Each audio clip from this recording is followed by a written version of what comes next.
ನಮ್ಮ ಈ ಸರ್ಕಾರಿ ಆಸ್ಪತ್ರೆಗಳು ಯಾವ ರೀತಿ ಇದೆ ಅದರಲ್ಲೂ ಈ ರಾಜ್ಯದ ರಾಜಧಾನಿ ಬೆಂಗಳೂರಿನಲ್ಲಿರುವಂಥ ವಿಕ್ಟೋರಿಯಾ ಆಸ್ಪತ್ರೆ ನಿಮಗೆಲ್ಲರಿಗೂ ಗೊತ್ತಿರುವಂಥ ಸಂಗತಿ. ವಿಕ್ಟೋರಿಯಾ ಆಸ್ಪತ್ರೆ ಭಾಳ ದೊಡ್ಡ ಆಸ್ಪತ್ರೆ, ಜೊತೆಗೇನು ಅಂದರೆ ಭಾಳ ಹಳೆಯ ಆಸ್ಪತ್ರೆ, ಜೊತೆಗೇನು ಅಂದರೆ ಈ ಆಸ್ಪತ್ರೆಗಳ ಸಮುಚ್ಚಯವೇ ಇದೆ ಅಲ್ಲಿ. ಆದರೆ ಆಸ್ಪತ್ರೆಯ ಸ್ಥಿತಿಗತಿಗಳೇನು, ಲೋಕಾಯುಕ್ತರು ದಿಢೀರ್ನೇ ಭೇಟಿ ಕೊಟ್ಟಿದ್ದರು, ಕಣ್ಣಾರೆ ಕಂಡರು ಅಲ್ಲಿನ ದೃಶ್ಯಾವಳಿಗಳನ್ನು. ಅಧ್ವಾನದ ಪರಮಾವಧಿ, ಒಂದಾ ಎರಡಾ ಸಮಸ್ಯೆಗಳು,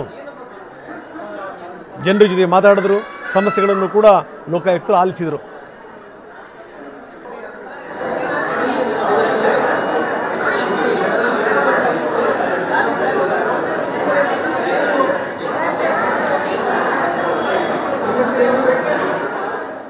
ಒಂದಷ್ಟು ಗೊಂದಲಗಳಿದ್ದಂಥದ್ದನ್ನು ಕೂಡ ನೋಡಿದ್ರು. ಜೊತೆಗೇನು ಅಂದರೆ ಔಷಧಿಯ ಕೊರತೆ ಇತ್ತು, ಅದನ್ನು ಕೂಡ ಕಂಡರು.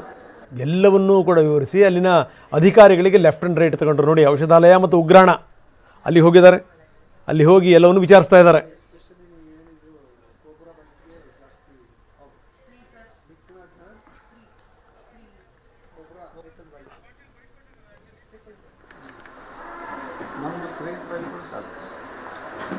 ಬನ್ನಿ, ಇದೆಲ್ಲ ಆದಮೇಲೆ ಲೋಕಾಯುಕ್ತರು ಮಾತಾಡಿದ್ದಾರೆ. ಲೋಕಾಯುಕ್ತ ನ್ಯಾಯಮೂರ್ತಿಗಳು ಏನು ಹೇಳಿದ್ರು ನೋಡೋಣ. ಇಲ್ಲಿ ಒಬ್ಬರು ಪೇಷಂಟು, ಯಾರು ಅನ್ಅಟೆಂಡೆಡ್ ಪೇಷಂಟ್ ಒಬ್ಬರು ಬಿದ್ದು ಯಾರು ಅಟೆಂಡ್ ಮಾಡ್ತಾ ಇರಲಿಲ್ಲ ಅವ್ರನ್ನ. ಸೊ ಅವರು ಓಪನ್ನಾಗಿ ಈ ಥರ ಬಿದ್ದುಕೊಂಡು ನರಳ್ತಾ ಇದ್ದದ್ದನ್ನು ನೋಡಿ ನಮಗೆ ರಿಪೋರ್ಟ್ ಮಾಡಿದರು. ಇದಲ್ಲದೆ ಈ ವಿಕ್ಟೋರಿಯಾ ಹಾಸ್ಪಿಟಲ್ ಬಗ್ಗೆ ಮತ್ತು ಮೇಜರ್ ಹಾಸ್ಪಿಟಲ್ಸ್ ಬೆಂಗಳೂರಿನಲ್ಲಿ ಏನಿದಾವಲ್ಲ ಅವುಗಳಲ್ಲಿರುವಂಥ ಡೆಫಿಷಿಯನ್ಸೀಸ್, ಕುಂದುಕೊರತೆಗಳು, ಸರ್ವಿಸ್ನಲ್ಲಾಗಲಿ, ಇನ್ಫ್ರಾಸ್ಟ್ರಕ್ಚರ್ನಲ್ಲಾಗಲಿ, ಮೆಡಿಸಿನ್ನಲ್ಲಾಗಲಿ, ಯಾವುದೇ ವಿಷಯದಲ್ಲಿ ಕೊಡುವಂಥ ಸರ್ವಿಸ್ನಲ್ಲಿ ಇರುವಂಥ ಲೋಪಗಳನ್ನು ಕಂಪ್ಲೇಂಟ್ ಮೂಲಕ ಹಲವಾರು ಸಾರಿ ನಮ್ಮ ಗಮನಕ್ಕೆ ಬಂದಿದ್ದರಿಂದ ನಾವು ಕೇಸ್ ರಿಜಿಸ್ಟರ್ ಮಾಡಿದ್ದೀವಿ. ಪೆಂಡಿಂಗ್ ಕೇಸ್ ಇದೆ ಇದು. ಈಗಾಗಲೇ ಒಂದು ಸಾರಿ ನಾನೇ ಇನ್ಸ್ಪೆಕ್ಷನ್ ಮಾಡಿದ್ದೆ ಇದನ್ನು ಉಪಲೋಕಾಯುಕ್ತಿದ್ದಾಗ.